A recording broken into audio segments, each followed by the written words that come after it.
Welcome to Ghotul coaching classes. 1906 में हम देखेंगे अनिवार्य शिक्षा पर पहली विधि, है ना।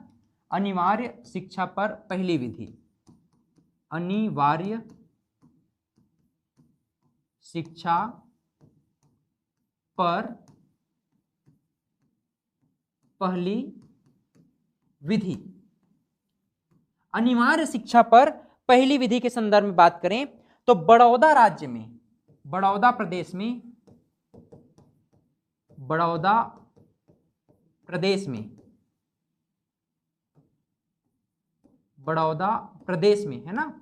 तो बड़ौदा प्रदेश में मूल रूप से, बड़ौदा प्रदेश में मूल रूप से अनिवार्य शिक्षा पर जो पहली विधि 1906 में मतलब 1906 में जो लाई गई थी, शिक्षा प्रणाली को एग्जीक्यूट करने के लिए लागू की गई थी, अनिवार्य शिक्षा पर पहली विधि लाई गई थी। एक तो 7 से 10 या 7 से 10 और 10 से 12, ऐसा कहिएगा, 7 से 10 और 10 से 12 वर्ष के बच्चों के लिए। अब बच्चों में शामिल कौन कौन है? बच्चों में शामिल कौन कौन है? बच्चों में शामिल हैं गर्ल्स एंड बॉयज, है ना। यानी कि अब लड़कियों को भी पढ़ने का अधिकार मिल रहा है। इससे पहले क्या था, केवल बॉयज ही बस पढ़ सकते थे। लेकिन अनिवार्य शिक्षा की पहली विधि में बड़ौदा प्रदेश में सर्वप्रथम इस विचारधारा को एग्जीक्यूट किया गया कि 7 से 10 और 10 से 12 वर्ष के बच्चों को, चाहे वह गर्ल्स हो चाहे वह बॉयज हो, है ना, दोनों को शिक्षा प्राप्त करने का अधिकार होगा। तो ये एक पहला अनिवार्य शिक्षा की विधि के रूप में हम इसे समझने का प्रयास करते हैं। आगे चल करके थोड़ा सा हम 2 वर्ष आगे बढ़ते हैं 1908 में। तो 1908 में क्या था, स्पेशली इस बात को आप ध्यान में रखेंगे। 1908 के संदर्भ में प्राथमिक शिक्षा के अधिकार शब्द का प्रथम प्रयोग किया गया था। ध्यान रखिएगा, ये प्रश्न अपने आप में इंपॉर्टेंट है कि प्राथमिक शिक्षा में अधिकार या प्राथमिक शिक्षा का अधिकार शब्द का प्रयोग सर्वप्रथम कब किया गया था। तो प्राथमिक शिक्षा का अधिकार शब्द का प्रयोग, प्राथमिक शिक्षा का अधिकार, प्राथमिक शिक्षा का अधिकार, ये अधिकार शब्द को मैं इन्वर्टेड कामा में ले रहा हूं ताकि आपके ध्यान में आए बार बार। 1908 में प्राथमिक शिक्षा के अधिकार शब्द का व्यापक अर्थों में प्रयोग किया गया। यानी कि अब हमें राइट टू एजुकेशन चाहिए, मौलिक अधिकार के रूप में हम इसे स्वीकार करना चाहते हैं। यानी कि हर एक नागरिक को शिक्षा प्राप्त करने का अधिकार मिलना चाहिए। इस कदम में सर्वप्रथम अधिकार शब्द पर जोर दिया गया, बल दिया गया। कब कब कब की घटना है? 1908। यानी प्राथमिक शिक्षा का अधिकार शब्द में सर्वप्रथम प्रयोग कब किया गया? 1908 में किया गया। कौन थे वो जिन्होंने इस अधिकार शब्द को व्यापक अर्थों में कहा? तो वो थे रविंद्रनाथ टैगोर। कौन है? रविंद्रनाथ टैगोर। तो इस शब्द का प्रयोग सर्वप्रथम किसने किया? रविंद्रनाथ टैगोर ने किया। याद रखिएगा, रविंद्रनाथ टैगोर के द्वारा। इससे पहले 2 नाम और ध्यान में आपको आ गया है, एक तो ज्योतिबा फूले और दादा भाई नौरोजी। उसके पश्चात शिक्षा को हम अधिकार के रूप में चाहते हैं। 1908 में इस शब्द का व्यापक प्रयोग किसने किया? रविंद्रनाथ टैगोर ने किया। यहां तक सबको समझ में आया? चलिए आगे बढ़ते हैं इसी क्रम में। अब 1908 के पश्चात हम चलते हैं 1911 की ओर। 1911 में क्या बातें आपको ध्यान में रखनी चाहिए?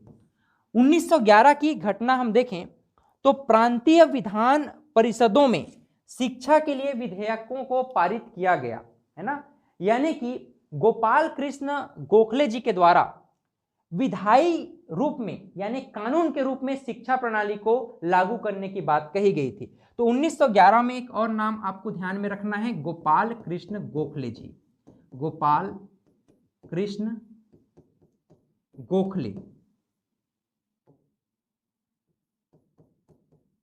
तो गोपाल कृष्ण गोखले के द्वारा विधायी रूप में, विधान परिषद में विधायी रूप से शिक्षा के अधिकार की मांग रखी गई। शिक्षा के अधिकार की मांग रखी गई। ये बात आप लोग ध्यान में रखेंगे कि प्राथमिक शिक्षा के अधिकार के शब्द में के प्रयोग के रूप में सर्वप्रथम व्यक्तित्व का नाम आता है रविंद्रनाथ टैगोर, और विधान परिषद में इस अधिकार की मांग रखने वाले व्यक्ति कौन है? तो गोपाल कृष्ण गोखले हैं। ठीक है, ये बात सबको ध्यान में आ गया। अब देखिए 1919 की अगर हम बात करें, 1919, तो 1919 में भारत सरकार अधिनियम, ये बात आप लोगों ने पढ़ा है इतिहास में। 1919 इसे हम भारत सरकार अधिनियम के नाम से भी जानते हैं, भारत सरकार अधिनियम।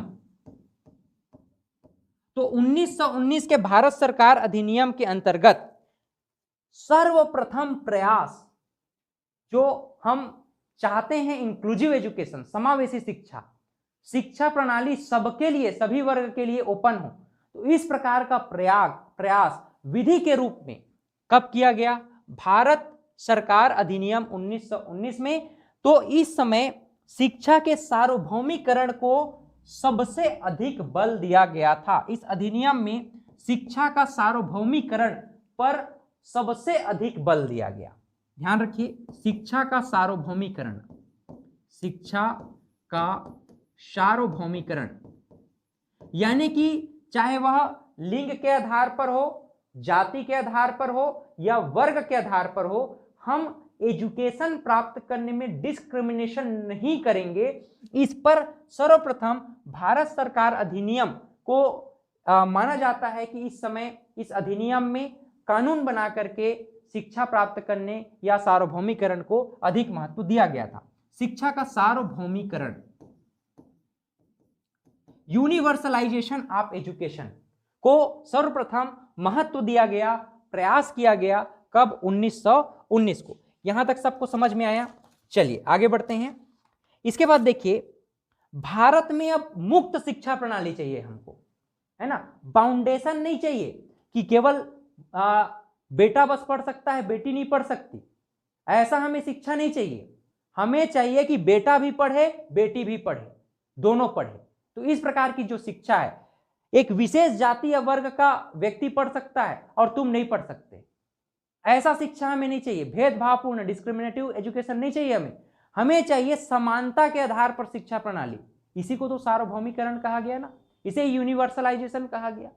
तो अब जो मांग उठेगी 1919 के पश्चात, जो मांग उठेगी ना, वह मुक्त शिक्षा प्रणाली पर आधारित होगा। ध्यान रखिएगा, जो 1919 के भारत सरकार अधिनियम के पश्चात जो भी मांग उठेगी, जो भी डिमांड होगा एजुकेशन के पर्पस से, वह मुक्त शिक्षा प्रणाली पर आधारित होगा। ठीक है, तो 1937 पर आपको लेकर के चलता हूं। इस घटनाक्रम को आप थोड़ा समझिए। 1937 की अगर हम बात करें तो मुक्त शिक्षा प्रणाली, मुक्त शिक्षा, भारत में मुक्त शिक्षा प्रणाली का यह प्रथम चरण माना जाता है। ध्यान रखिए, भारत में मुक्त शिक्षा प्रणाली का प्रथम चरण अगर आपसे पूछा जाए, भारत में मुक्त शिक्षा प्रणाली, मुक्त शिक्षा प्रणाली का प्रथम चरण, तो प्रथम चरण पूछा जाए तो वो है 1937 का वर्धा में आयोजित अखिल भारतीय सम्मेलन। अखिल भारतीय सम्मेलन, ये अखिल भारतीय सम्मेलन कहां आयोजित किया गया था? वर्धा में, है ना। ये जो है वर्धा में आयोजित किया गया था। तो वर्धा में आयोजित अखिल भारतीय सम्मेलन में गांधी जी के द्वारा भारत में मुक्त शिक्षा प्रणाली को सर्वप्रथम लागू करने का प्रयास किया गया। और गांधी जी कहते हैं कि जो मुक्त शिक्षा प्रणाली है ये गांव में लागू होनी चाहिए, क्योंकि शहर में बस नहीं, गांव के बच्चे भी पढ़े लिखे हों, समझदार हों। इस प्रकार से जो भारत में मुक्त शिक्षा प्रणाली है, इसका जो प्रथम चरण गांधी जी के द्वारा, ध्यान रखिएगा, गांधी जी का इसमें जो योगदान है उसे हम समझने का प्रयास कर रहे हैं। तो गांधी जी के द्वारा ग्रामीण क्षेत्र में, रूरल एरिया में, ग्रामीण क्षेत्रों में मुक्त शिक्षा प्रणाली होनी चाहिए। इस संदर्भ में 1937 में वर्धा में आयोजित अखिल भारतीय सम्मेलन में इस बात का जिक्र किया गया था। इसमें यह कहा गया कि क्यों ना हम 7 वर्ष के शिक्षा प्रणाली पर जोर दें, और 7 वर्ष की जो शिक्षा प्रणाली है 5+2, यहां पर जो एजुकेशन पॉलिसी था वह कुछ इस प्रकार से था, 5+2 यानी 7 ईयर का, 7 ईयर्स। अब 7 ईयर्स के संदर्भ में क्या था, 7 ईयर्स के संदर्भ में व्यवसायिक और हस्तचलित प्रशिक्षण शिक्षा, व्यवसायिक एवं हस्तचलित शिक्षा प्रणाली। अब देखो, व्यवसायिक अगर शिक्षा आप देते हैं तो ग्रामीण बच्चे भी व्यवसाय क्षेत्र में आ सकते हैं और व्यवसायिक दृष्टिकोण से अपना जो है रोजगार प्राप्त कर सकते हैं। तो एक प्रकार से स्किलफुल एजुकेशन रहा है उस समय का। तो 5+2 ईयर का ये प्लान था, और 5+2 ईयर 7 ईयर तक, ये 1937 में वर्धा में आयोजित अखिल भारतीय सम्मेलन में गांधी जी के द्वारा भारत में मुक्त शिक्षा प्रणाली के प्रथम क्षेत्र में यह एक अहम योगदान आप कह सकते हैं। ठीक है, देखो इस 5+2 शिक्षा प्रणाली को मैं थोड़ा और व्यापक रूप में आपको समझाना चाह रहा हूं, इसको ध्यान से समझिएगा। इस शिक्षा प्रणाली को, है ना, ध्यान दीजिएगा, इस शिक्षा प्रणाली को क्या कहा गया, इस शिक्षा प्रणाली को कहा गया आधारभूत शिक्षा पाठ्यक्रम योजना, आधारभूत शिक्षा पाठ्यक्रम योजना, इस नाम से इसको पुकारा गया। तो वर्धा में आयोजित अनिवार्य शिक्षा प्रणाली या मुक्त शिक्षा प्रणाली के संदर्भ में आधारभूत शिक्षा पाठ्यक्रम योजना लाई गई। इस आधारभूत शिक्षा पाठ्यक्रम योजना के संदर्भ में देखें तो ये 2 चरणों में या 2 सेक्शन में ये डिवाइडेड था। ये 2 सेक्शन कौन कौन से हैं, ध्यान दीजिएगा। जो पहला सेक्शन है, पहला सेक्शन में कहा गया कि निम्नतर या आधारभूत शिक्षा प्रणाली आयोजित हो, निम्नतर या आधारभूत शिक्षा प्रणाली होनी चाहिए, आधारभूत शिक्षा प्रणाली होनी चाहिए। अच्छा, ये जो निम्नतर और आधारभूत शिक्षा प्रणाली है ये कक्षा 1 से लेकर के कक्षा 5 तक था, कक्षा 1 से लेकर के कक्षा 5 तक। ठीक है, इसी में एक उच्चतर आधारभूत शिक्षा प्रणाली के विषय में भी बात कही गई, उच्चतर आधारभूत शिक्षा प्रणाली, उच्चतर शिक्षा प्रणाली या उच्चतर आधारभूत शिक्षा प्रणाली, आधारभूत शिक्षा प्रणाली। उच्चतर आधारभूत शिक्षा प्रणाली को मूल रूप से कक्षा 6 से लेकर के, है ना, कक्षा 7 तक इसको आयोजित करने की बात की गई। यानी कि कुल मिलाकर के कक्षा 1 से 5 और 6 7 टोटल कितना हो गया, 7 वर्ष हुआ ना। इसी को आधारभूत शिक्षा पाठ्यक्रम योजना के नाम से हम जानते हैं। इसमें जो दूसरा सेक्शन था वो था अध्यापकों के लिए न्यूनतम मजदूरी दर देना, या अध्यापकों के लिए एक न्यूनतम मजदूरी हम प्रोवाइड कराएंगे। क्योंकि भाई कोई शिक्षा क्यों देना चाहेगा जब तक उनको मजदूरी दर नहीं मिलेगा, उनका पालन पोषण नहीं कर सकेंगे अपने बच्चों को, तो क्यों पढ़ाना चाहेंगे। इस नाम से शिक्षकों के लिए इससे पहले किसी प्रकार का वैतनिक शिक्षा प्रणाली हमको नजर नहीं आता है। पहले गुरुकुल हुआ करता था, वहां पर जो है दान पुण्य चलता था, लेकिन यहां पर क्या चल रहा है, अब मूल रूप से इस शिक्षा प्रणाली में आधारभूत शिक्षा पाठ्यक्रम योजना वर्धा प्लान में हम देख रहे हैं कि शिक्षकों के लिए न्यूनतम वैतनिक वेतन होना चाहिए, न्यूनतम जो है मजदूरी होना चाहिए, है ना। तो अध्यापकों के लिए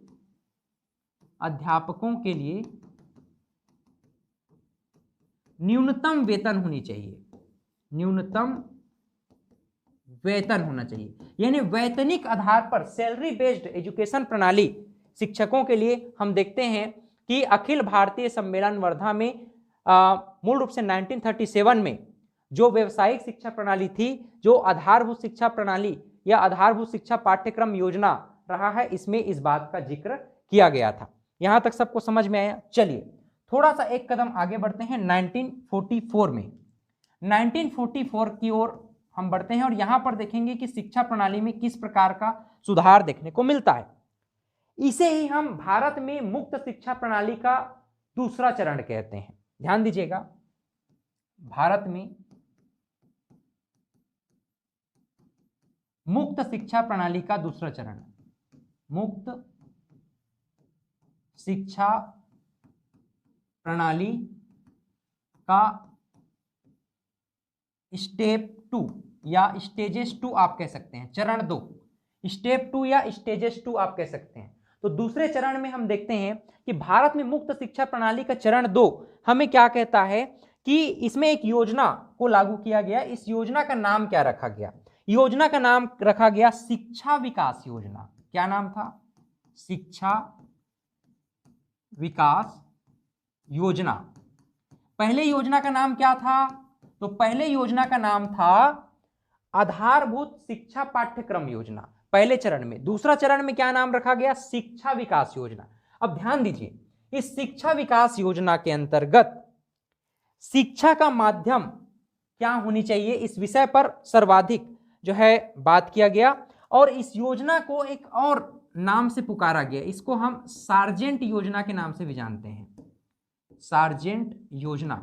तो ये आपसे डायरेक्टली क्वेश्चन किया जा सकता है कि 1944 में भारत में मुक्त शिक्षा प्रणाली का दूसरा चरण आया था। इस शिक्षा प्रणाली, इस योजना को या शिक्षा विकास योजना को और किस नाम से पुकारा जाता है? तो सार्जेंट योजना के माध्यम से भी इस नाम को पुकारा जाता है, ये ध्यान में रखिएगा। ये मॉडल कैसा था? पहले क्या था? 5+2। ये क्या था? 5+3 मॉडल। ध्यान दीजिएगा, मॉडल को आप लोग नोट करते जाओ, ध्यान में रखते जाओ। इस मॉडल को कहा गया 5+3 मॉडल। 5+3 मतलब टोटल 8 वर्ष। टोटल कितना? 8 वर्ष।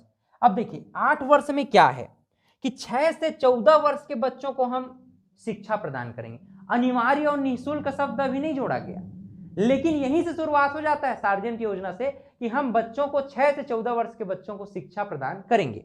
ठीक है, तो इसमें कहा गया कि 6 से 14 वर्ष के बच्चों को, 6 से 14 वर्ष के वय वर्ग के लिए, वय वर्ग मतलब कि वय वर्ग मतलब वयस्क या अवस्था कहलाता है, वय का अर्थ। तो 6 से 14 वर्ष के अवस्था वर्ग के बच्चों के लिए, शिक्षा उपलब्ध कराया जाए, शिक्षा का माध्यम उपलब्ध कराया जाए। ठीक, तो सार्जेंट योजना में जो मॉडल रहा वो 5+2 का नहीं था, बल्कि 5+3 का था। 8 वर्षों के लिए 6 से 14 वर्ष के बच्चों को हम शिक्षा उपलब्ध कराएंगे। ठीक है, अब मैं आगे बढ़ता हूं, थोड़ा सा इस श्रृंखला को लेकर के थोड़ा इस बात पर आप लोग अब फोकस रखेंगे। 1944 के पश्चात, है ना, हम 1947 में तो हमारा देश आजाद हो गया। फिर 1950 में 26 जनवरी 1950 में क्या हुआ? देश में हम संविधान लागू कर देते हैं। तो संविधान लागू होने के पश्चात भारत में एजुकेशन के संबंध में किसी प्रकार का शुरू में 1956 के आते आते भारत में जो शिक्षा प्रणाली रही है वो कोई विशेष शिक्षा प्रणाली नहीं थी। तो आगे चल करके हम देखेंगे कि चूंकि भारत में जो एजुकेशन रहा है, इसमें जो संविधान के संबंध में देखते हैं एक वर्ड आता है डीपीएसपी का, directive principle of state policy, जिसे हम राज्य का नीति निर्देशक तत्व कहते हैं। इसमें जो लिबरल सेक्शन है, तो लिबरल सेक्शन में मूल रूप से आर्टिकल 45 आप देख लीजिए, है ना। तो आर्टिकल 45 में शिक्षा के अधिकार के संबंध में बातें कही गई है। तो उसी पर मैं थोड़ा सा आपसे डिस्कस करना चाहूंगा, और ये बहुत बहुत इंपॉर्टेंट है आपके एग्जाम के पॉइंट ऑफ व्यू से। 1947 के पश्चात या भारत में संविधान लागू होने के पश्चात इंडियन कॉन्स्टिट्यूशन के संदर्भ में मैं आपसे डिस्कस करना चाहूंगा। भारतीय संविधान में, है ना, भारतीय संविधान में, इंडियन कॉन्स्टिट्यूशन में एजुकेशन के संबंध में हमें क्या जानकारियां मिलती हैं। अब ध्यान दीजिएगा, भारतीय संविधान में हम देखते हैं आर्टिकल 45, या मैं सबसे पहले कहूं डीपीएसपी। डीपीएसपी का मतलब होता है directive principle of state policy, यानी राज्य का नीति निर्देशक तत्व। राज्य का नीति निर्देशक तत्व सरल रूप में इसे मैं ये कहूं कि एक मूल कर्तव्य होता है, फंडामेंटल ड्यूटी। फंडामेंटल ड्यूटी क्या होता है? फंडामेंटल ड्यूटी होता है कि देश के नागरिकों का देश के प्रति क्या कर्तव्य है, ये फंडामेंटल ड्यूटी कहलाता है। उसी प्रकार से राज्य का नीति निर्देशक तत्व ये कहता है कि जो शासन है या राज्य है, राज्य का देश के प्रति क्या कर्तव्य है, इसे कौन दर्शाता है, कौन बताता है, तो डीपीएसपी दर्शाता है। बात समझ में आया? तो राज्य के नीति निर्देशक तत्व में एक आर्टिकल है जिसे हम आर्टिकल 45 कहते हैं, आर्टिकल 45। तो आर्टिकल 45 में अनुच्छेद 45 में बालकों के लिए निःशुल्क और अनिवार्य शिक्षा के संबंध में बताया गया है। बालकों के निःशुल्क और अनिवार्य शिक्षा और अनिवार्य शिक्षा के विषय में बताया गया, जो कि आगे चल करके 86वां संविधान संशोधन अधिनियम, 86वां कॉन्स्टिट्यूशनल अमेंडमेंट एक्ट 2002, 86वां संविधान संशोधन अधिनियम 2002 को इसे अंततः स्थापित किया गया। अंततः स्थापित किया गया मतलब इसे मौलिक अधिकार के रूप में स्थापित कर दिया गया। देखिए यहां पर डीपीएसपी में, directive principle of state policy में जो भी बातें कही गई हैं वो देश का कर्तव्य, मतलब कि सरकार का कर्तव्य है, देश के प्रति, राज्य के प्रति कर्तव्य है कि वो उसको लागू करे, लेकिन जब तक वो जो है मौलिक अधिकार के रूप में या फिर कानून के रूप में प्रतिस्थापित नहीं होता है तब तक एग्जीक्यूशन भी सरल रूप नहीं हो पाता है। इसी नाम से 86वां संविधान संशोधन अधिनियम 2002 में आर्टिकल 45 में बालकों के निःशुल्क और अनिवार्य शिक्षा को प्रतिस्थापित किया गया, अंततः स्थापित किया गया। ठीक है, और यह जो नीति है मूल रूप से 21 नीति के अंतर्गत आता है। हम देखते हैं एक समाजवादी नीति है, गांधीवादी नीति है और उदारवादी नीति। यानी कि डीपीएसपी को आप लोग जब पढ़ते हैं ना तो 3 प्रमुख सेक्शन में पढ़ते हैं। सबसे पहला समाजवादी सेक्शन पढ़ते हैं आप, सोशलिस्टिक, दूसरा आप पढ़ते हैं उदारवादी नीति और तीसरा आप गांधीवादी नीति। इसमें आर्टिकल जो है बांट दिए गए हैं। तो मूल रूप से जो आर्टिकल 45 है ये वेस्टर्न लिबरल प्रिंसिपल के अंतर्गत आता है, यानी कि उदारवादी नीति के अंतर्गत आता है। ध्यान रखिएगा, वेस्टर्न लिबरल पॉलिसी या वेस्टर्न लिबरल प्रिंसिपल के अंतर्गत आता है, पाश्चात्य उदारवादी सिद्धांत के अंतर्गत। इसमें यह कहा गया कि बालकों को हम निःशुल्क और अनिवार्य शिक्षा देंगे, लेकिन कहा बस गया। लेकिन 86वां संविधान संशोधन अधिनियम 2002, 86वां संविधान संशोधन अधिनियम 2002 में एक आर्टिकल भारत के संविधान के भाग 3 में एक आर्टिकल जोड़ा गया, आर्टिकल 21 सब क्लोज ए। तो आर्टिकल 21 को आप जानते हैं प्राण एवं दैहिक स्वतंत्रता का अधिकार है। तो इसी में एक सब आर्टिकल जोड़ा गया, आर्टिकल 21 सब क्लोज ए।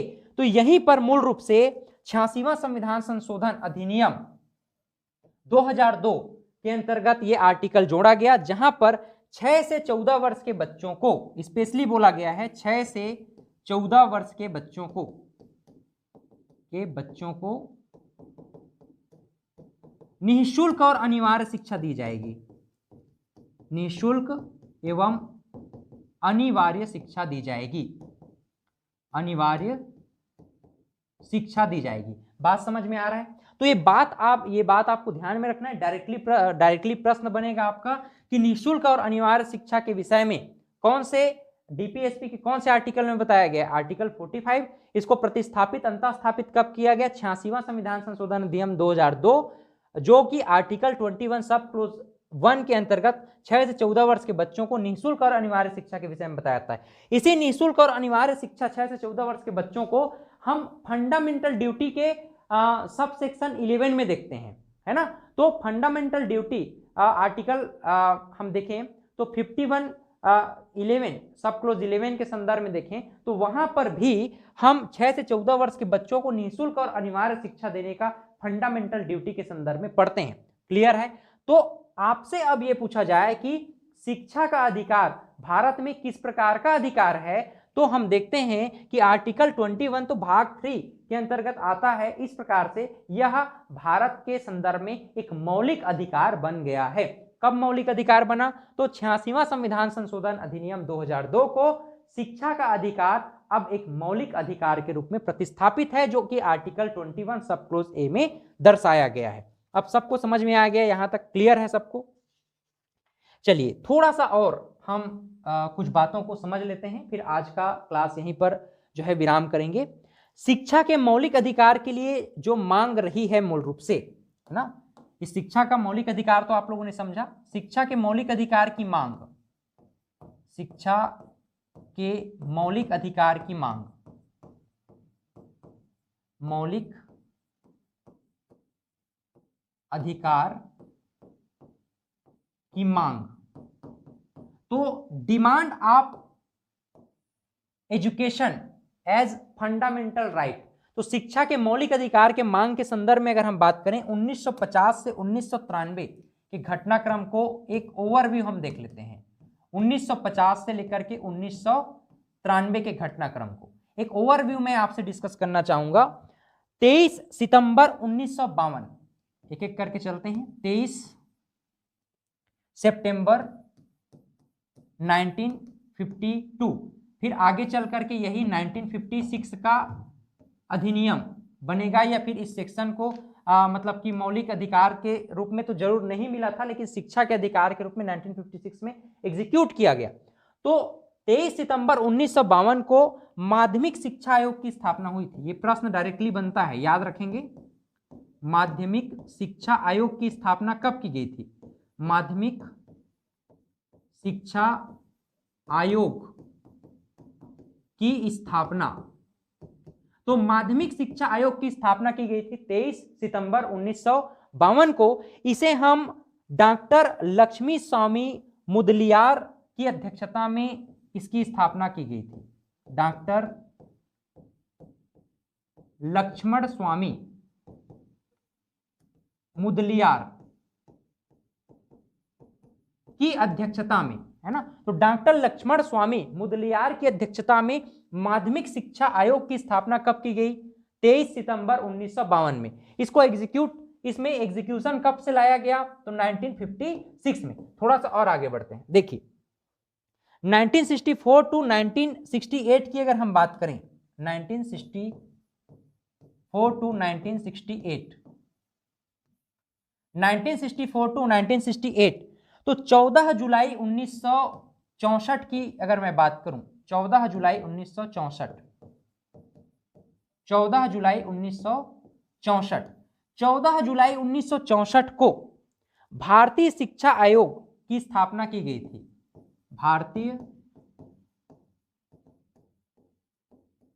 शिक्षा आयोग की स्थापना, इसको हम क्या नाम से जानते हैं? कोठारी आयोग भी कहते हैं। इसी को क्या कह रहे हैं? कोठारी आयोग कह रहे हैं, ठीक है।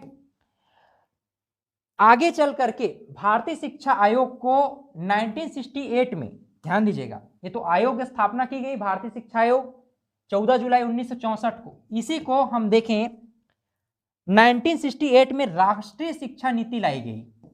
राष्ट्रीय शिक्षा नीति लाई गई, ठीक है। तो राष्ट्रीय शिक्षा नीति कब लाई गई थी? 1968 में। तो प्रथम राष्ट्रीय शिक्षा नीति के रूप में हम लोग समझते हैं 1968 में लाई गई, जिसमें 6 से 14 वर्ष के बच्चों को अनिवार्य शिक्षा और विषमताओं को दूर करके शिक्षा प्रदान करने की बात कही। तो सर्वप्रथम एक राष्ट्रीय शिक्षा की नीति के रूप में एनईपी, इसी को हम कहते हैं एनईपी, नेशनल एजुकेशन पॉलिसी 1968 कहते हैं। तो नेशनल एजुकेशन पॉलिसी 1968 में दो बातें कही गई थी। एक बात मूल रूप से थी कि 6 से 14 वर्ष के बच्चों को अनिवार्य शिक्षा देंगे, अनिवार्य शिक्षा देंगे। और इस शिक्षा कैसा होना चाहिए? समानता के आधार पर होना चाहिए। समानता के आधार पर होना चाहिए, या फिर किसी भी प्रकार के सामाजिक समूहों के बीच असमानताओं को दूर करना होना चाहिए। समानता के आधार पर होना चाहिए। किसी भी समाज में समूह के बीच में किसी प्रकार की असमानता नहीं होनी चाहिए, 1968 की ये शिक्षा नीति कहती है।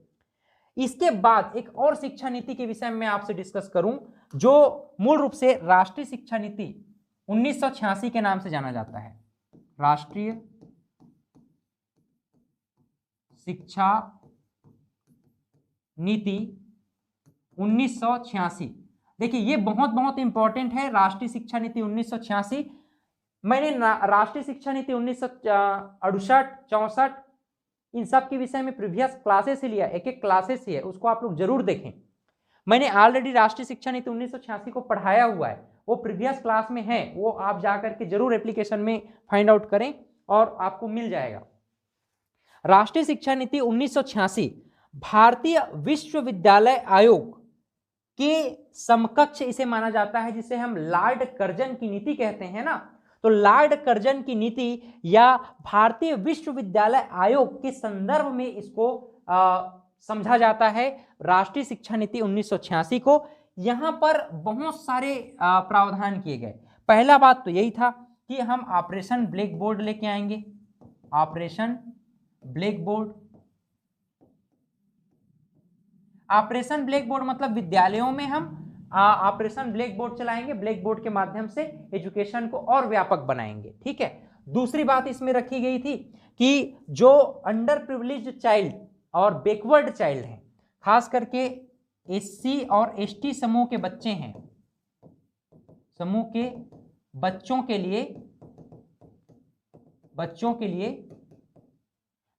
लिए शैक्षिक अवसर प्रदान करेंगे हम, शैक्षिक अवसर प्रदान करेंगे, ठीक है। इस विषय में मूल रूप से बात कही गई।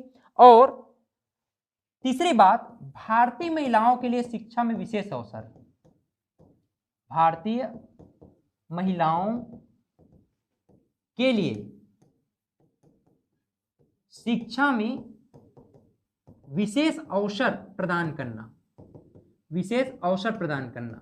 ये तीन बातें अगर आप लोग समझ गए तो राष्ट्रीय शिक्षा नीति का आपने निचोड़ प्राप्त कर लिया। एक तो 6 से 14 वर्ष के बच्चों को अनिवार्य शिक्षा देंगे, समूह के बीच किसी प्रकार का डिस्क्रिमिनेशन नहीं होना चाहिए, असमानता नहीं होना चाहिए, 1968 की बात थी। लेकिन एनईपी 1986 की मैं बात करूं तो 1986 में राष्ट्रीय शिक्षा नीति में ऑपरेशन ब्लैक बोर्ड लाया गया था। एसटी एससी समूह के बच्चों को शैक्षिक अवसर प्रदान करने की बात कही गई थी और भारतीय महिलाओं के लिए शिक्षा का विशेष अवसर उपलब्ध कराने की बात यहां पर कही गई थी। आगे चल करके शिक्षा पर राष्ट्रीय नीति 1992 लाया गया। इसी का आप कह सकते हो संशोधन रहा है, इसी का संशोधन जो कि राष्ट्रीय शिक्षा पर राष्ट्रीय नीति, शिक्षा पर राष्ट्रीय नीति 1992 लाया गया। एक प्रकार से संशोधन ही था आप कह सकते हैं, जो कि 1986 के शिक्षा नीति पर समालोचन की बात कही गई थी और ये आचार्य राममूर्ति समिति के संदर्भ में लाया गया था। आचार्य राममूर्ति समिति की अध्यक्षता में, आचार्य राममूर्ति समिति की अध्यक्षता में राष्ट्रीय स्तर पर जो शिक्षा नीति 1992 रिवाइज्ड था। रिवाइज्ड किस संदर्भ में था? राष्ट्रीय शिक्षा नीति 1986। वर्तमान में जो शिक्षा नीति है ये सबसे नवीन शिक्षा नीति है 1986 के बाद, जिसको हम NEP 2020 कहते हैं। NEP 2020 राष्ट्रीय शिक्षा नीति 2020। और राष्ट्रीय शिक्षा नीति 2020 को हमने पूरा एक क्लास आपके सामने प्रस्तुत किया है, उसको हमने पढ़ाया है, तो आप जा करके उस क्लास को एक बार जरूर और जरूर देखें। उम्मीद करता हूं कि ये पूरी जो श्रृंखला रही है हमारे क्लास के संदर्भ में, ये आप लोगों ने भली भांति समझा होगा और आपको आसानी से समझ में आया होगा कि शिक्षा का किस प्रकार से विस्तार हुआ और भारत में जो शिक्षा प्रणाली प्राचीन काल में, मध्यकालीन भारत में और वर्तमान काल में जो शिक्षा प्रणाली है, इसमें किस प्रकार का बदलाव और मांग, डिमांड और किस प्रकार का जो है स्थिति रही है, कंडीशन रही है शिक्षा का, ये सभी बातें आपको निश्चित रूप से समझ में आई होंगी। हम जो है ये हमारा बुक है ABEO कोटुल पब्लिकेशन, छत्तीसगढ़ लोक सेवा आयोग द्वारा जो आयोजित होता है। आपको पता ही है कि CGPSC इसका एग्जाम लेगा और इसमें जो पेपर 2 है खासकर इसके लिए बुक अवेलेबल कराया गया है। सहायक विकासखंड शिक्षा अधिकारी प्रश्न पत्र भाग 2 के लिए विशेष रूप से जो अधिकारीगण हैं उनके मार्गदर्शन में इस बुक को जो है डिजाइन किया गया है, बनाया गया है। तो ये बुक आप ऑर्डर भी कर सकते हैं और क्लासेस के साथ बुक भी अवेलेबल कराया जाता है आपको, टेस्ट सीरीज, और साथ ही साथ समय समय पर आपके डाउट सॉल्विंग क्लासेस भी आयोजित की जाती हैं। आप हमसे जुड़ने के लिए इन व्हाट्सएप नंबर पर, ऑफिस नंबर पर आप कांटेक्ट कर सकते हैं जो आपकी स्क्रीन पर दिख रहा है। और अधिक से अधिक इस लेसन को, इस क्लास को आप जो है रिवाइज करिए, पढ़िए बार बार, और नोट्स बनाइए और कमर कस लीजिए, तैयार हो जाइए। क्योंकि जब भी नोटिफिकेशन आएगा ना, तो नोटिफिकेशन आने के बाद आपको समय नहीं मिलेगा। तो जो पूर्व में तैयारी कर रहा है, विगत वर्षों से तैयारी कर रहा है, उसके लिए एग्जाम क्रैक कर पाना आसान हो जाता है। लेकिन जैसे ही वैकेंसी आया, आपको 15 से 20 दिन का समय मिला, तो आप इस सेकंड सेक्शन जो है, जो बहुत ही बृहद सिलेबस है, इस सेक्शन को आप आसानी से कवर नहीं कर पाएंगे, है ना। तो इस कारण से आपको आज और अभी से तैयारी में लगना चाहिए, और आप अपनी तैयारी में पहले से अगर लग जाते हैं तो बेहतर ढंग से आप जो है आउटपुट दे पाएंगे और एक पोस्ट आप ले पाएंगे। तो इन्हीं शुभकामनाओं के साथ हम मिलते हैं एक और क्लास में। तब तक के लिए आप लोग पढ़ते रहें, आगे बढ़ते रहें। बहुत बहुत धन्यवाद।